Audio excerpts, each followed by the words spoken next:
We're at the middle of page 8. So we've got an equation here, and the restriction is in degrees, so therefore our answer will be in degrees. So first thing, we want to solve it using identities. So basically we're going to transform the tan and the sec using identities. So tan, remember, is sine theta over cos theta. And sec, using the third letter rule there, reciprocal relationship, it should be 1 over cos theta. Okay, and then the cos thetas will cancel out, and we can divide by 2 to make sine theta the subject. Okay, so that's what we've got. So now let's all stations to central. Sine is positive in quadrants 1 and 2, so therefore the related acute angle theta, and there'll be another answer which is pi minus theta, or 180 minus theta, 180 degrees minus theta. Okay, so now we need to think about exact values. So you got this triangle here.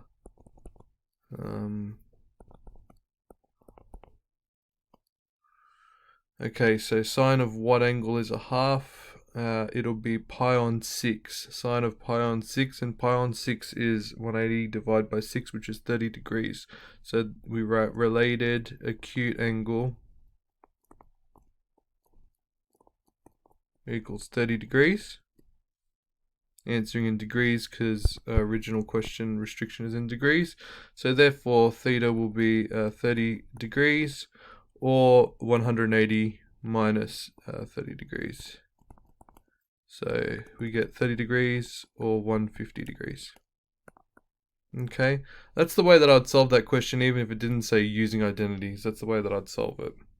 But for part B, they're asking you a slightly different way. They said by squaring both sides, and this is a technique that I'd only recommend using when they tell you to use it. Okay, it's not a very widely used technique for solving trig equations. Okay, so only use it if they tell you. And the other thing to be careful of when you square both sides of an equation is you could be introducing extra solutions that aren't actually solutions, because for example, if I know x equals 3, x squared, if you squared both sides, you'd get x squared equals 9, and then if I solve that, I'd get x equals plus minus 3. I've introduced a new solution of negative 3. So you have to be careful when you're squaring both sides of an equation that you check back in the original equation. Alright, so let's do this question. So squaring both sides. So I'm going to put brackets around the left side and squared, and brackets around the right side and squared. Write small for this one because we're going to use quite a bit of space here.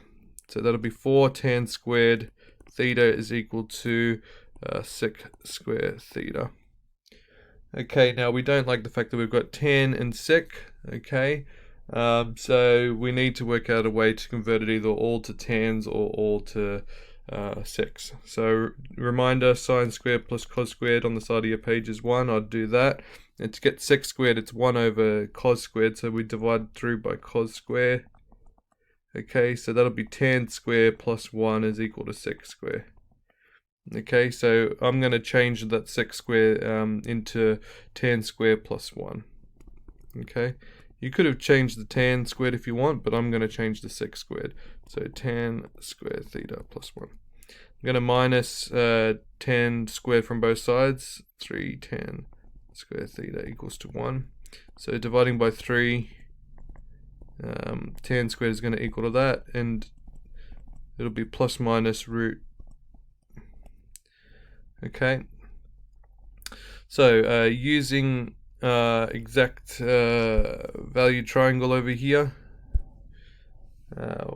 1 on root 3, well, that's going to be pi on 6 again, which is 30 degrees. And because it's positive and negative, we've got potential answers in all 4 quadrants. So theta 180 degrees minus theta, 180 degrees plus theta, and 360 degrees and minus theta. So we've got a related acute of 30 degrees. So therefore we've got theta equals 30 degrees, 180 minus 30 degrees, 180 degrees plus 30 degrees, and 360 degrees minus 30 degrees. Okay, so we get 30 degrees, 150 degrees, 210 degrees, and 330 degrees. Remember, when you're doing degrees, you have to put the degree symbol. Now, you must check each of these solutions by substituting into the original.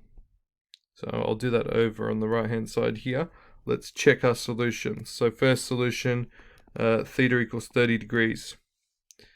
So I'm substituting back into the original the 2tan theta equals to sec theta. And what we find is if you do that, the left hand side will be 2 times tan 30 degrees, and that's 2 over root 3. And the right hand side is going to be sec 30 degrees, which is cos of 30, and then you take the reciprocal and you get 2 over root 3 as well. That one worked, so therefore 30 degrees works. Okay, and then you can follow the same procedure, and when you check solutions you should show all your working out, like your substitution. So checking 150 degrees, the left hand side will be 2 times by tan 150 degrees, and when you do that you will get that'll be negative 2 over root 3, and the right hand side is equal to sec of 150 degrees, and sec of 150 degrees is negative 2 over root 3, so that works. So the first two work, and then we're going to check the next one. You can see why I don't like the squaring method, it takes so long to check answers. Check 210 degrees, so the left hand side is going to be 2 times by tan 210 degrees. Okay, and that's going to be third quadrant, it's going to be positive. And that should be 2 over root 3. And the right hand side, sec 210 degrees. Now cos in the third quadrant is negative, so that's going to be a negative 2 on root 3.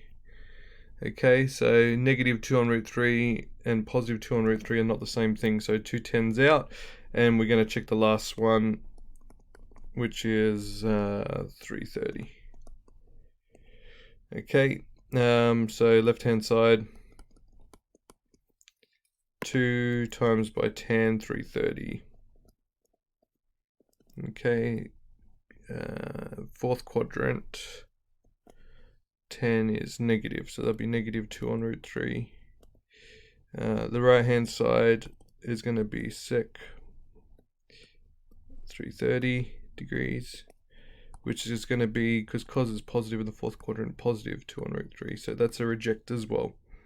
So therefore we get our solutions, theta equals 30 degrees and 150 degrees. So you can see the squaring method, I'd only recommend using it if the question told you to use it, or if you're completely stuck. I'm only going to get you to do one question on the squaring method in the textbook, and that's question 7a. Okay, one last thing I wanted to do is I wanted to go back to the previous question. Just quick check. I think on the board I forgot to write that minus pi on 6 there. Fix that up in your notes.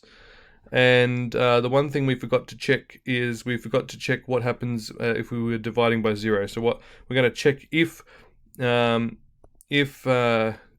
cos x minus pi on 6 is equal to 0. Now remember, from your unit circle counter strike, cos is going to be 0 when the x value is 0. So in these two positions here at pi on 2 and 3 pi on 2, and using the domain change that we've got there, the possible solutions for this would be x equals to x minus pi on 6 equals 2. The two options will be pi on 2 at the top there, and 3 pi on 2 down the bottom. And that's all you can fit within this domain restriction. Okay, now you could add pi on 6 to each of those and work out what x is, and then sub it in and check if it works or not. But I think the easiest thing is to notice you've got an x minus pi on 6 here and here. So you could just simply take the answers of pi on 2 and 3 pi on 2 for x minus pi on 6 and substitute into the left hand side. Sub into left hand side. So what we'd get sine pi on,